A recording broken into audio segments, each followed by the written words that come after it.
Hello everyone, welcome to next tarot 7777।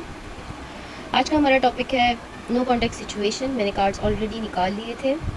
Cards just possibilities बताते हैं, आपका रियल डेस्टिनेशन डिवाइन सोर्सेस को ही पता है। सो जब भी आपकी नज़र से ये वीडियो गुजरेगी, ये मैसेज उस वक्त का होगा आपके लिए। सबसे रेजोनेट कर भी सकता है और नहीं भी कर सकता। Okay, bottom of the deck पे हमारे पास है टेम्परेंस। आपका नो कॉन्टेक्ट सिचुएशन जो चल रहा है, बेसिकली ये हुआ क्यों है, पहले हम क्वेश्चन ये करते हैं। ये किसी थर्ड पर्सन की इन्वॉल्वमेंट की वजह से आप लोगों के बीच में नाराज़गी आई है। कोई 3 महीने हो चुके हैं, मे बी आप लोगों का नो कॉन्टैक्ट सिचुएशन चल रहा है इस वक्त। इस पर्सन ने आपके इस रिलेशन में बहुत ज़्यादा एफ़र्ट्स करी थी।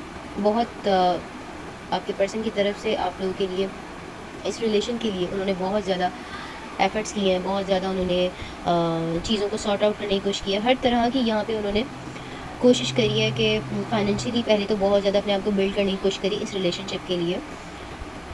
सेकंड, उन्होंने ये भी चाहा कि आपको लेकर वो यहाँ से बहुत दूर चले जाएं, क्योंकि प्रॉब्लम्स बहुत ज़्यादा बढ़ चुकी थी बिफोर 3 मंथ्स और मे बी 9 मंथ्स पहले और 3 मंथ्स पहले प्रॉब्लम्स इतनी ज़्यादा बढ़ चुकी थी कि वो उन्होंने ये भी कोशिश करी कि वो आपको लेकर यहाँ से बहुत दूर चले जाएँ, जहाँ पे ये प्रॉब्लम्स ना हो।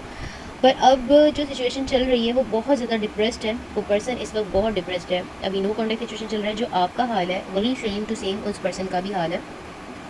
आप बहुत ज़्यादा परेशान हैं, पर इस वक्त आप सब्र कर रहे हैं या कर रही हैं।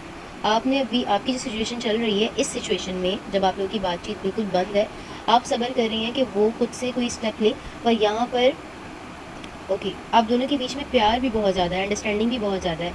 पर ये जो थर्ड पर्सन था, या तो आपने उसकी बातों को सुना है या आपके पर्सन ने उसकी बातों को सुना है और सीरियसली बहुत ले लिया। ये पर्सन आप दोनों की फैमिलीज़ में से हो सकता है।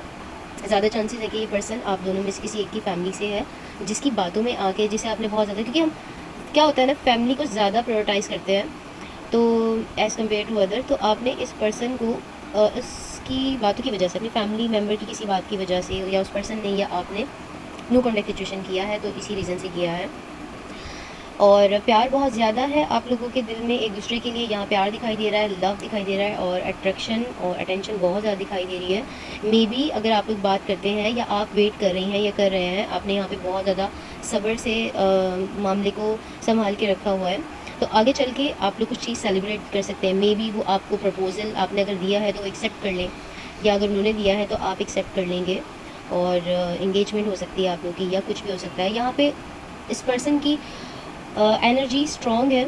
वो स्टिल वही कैपेबिलिटी के साथ उसी तरीके से वो मेहनत कर रहा है या कर रही है। उसने एक डिसीजन लिया हुआ है कि अगर आप या ये जो प्रॉब्लम्स है ये सॉर्ट आउट होती है, तो वो उसने जो डिसीजन लिया है वो उस डिसीजन को आपके लिए, आपके फेवर में ही यूज़ करेगा। सो अगर आपने बहुत ज़्यादा सब्र किया हुआ है या सब्र नहीं हो पा रहा है, तो आप अभी सब्र करें, कुछ थोड़ा सा टाइम दें, चीज़ें जल्दी सॉर्ट आउट हो जाएंगी। ज़्यादा कोई नेगेटिव एनर्जी नहीं है यहाँ पर, बहुत ही ज़्यादा पॉजिटिव है। थोड़ी सी नेगेटिविटी है लेकिन वो किसी थर्ड पर्सन की वजह से है। यहाँ पे थर्ड पार्टी सिचुएशन कोई भी नहीं है, लाइक थर्ड गर्लफ्रेंड और बॉयफ्रेंड की सिचुएशन नहीं आ रही है। So best of luck. Energy को क्लेम करने के लिए आप 555 से एनर्जी को क्लेम कर सकते हैं। ये जनरल रीड है, पर्सनल रीड आपको DM में आप मैसेज करेंगे तो इंशाल्लाह आपको आंसर ज़रूर मिल जाएगा। ओके।